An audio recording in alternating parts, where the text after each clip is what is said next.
Hi friends, welcome to అమ్మ channel. నేను టమాటా చెట్లకి పందిరేసాను చూడండి.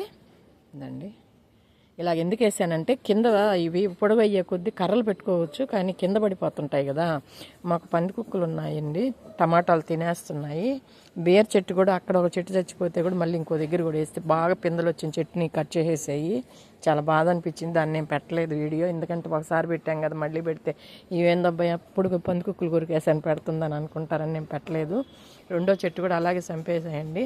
బాగా పిందెలు ఉన్న బేర్ చెట్టు చచ్చిపోయింది.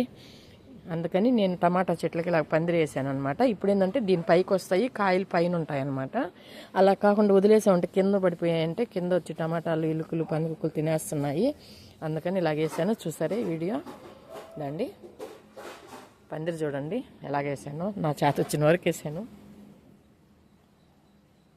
ఇప్పుడు ఈ పందిరి మీదకి చెట్లు పెట్టేస్తాము.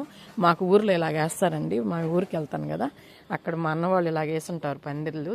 ఇళ్ళ దగ్గర అయితే, తోటల్లో అయితే పైకి లాగేస్తారు దారాలు కట్టి, ఇళ్ళ దగ్గర అయితే ఇలాగ పందిరి వేస్తారనమాట. అందుకని వాళ్ళని చూసి నేను కూడా వేసాను. చూసారా? మీకు వీడియో నచ్చినట్టయితే లైక్ చేయండి, షేర్ చేయండి, సబ్స్క్రైబ్ చేయండి. ఈ వీడియో మీద మీ కామెంట్ని తెలియజేయండి, మీ అభిప్రాయాన్ని.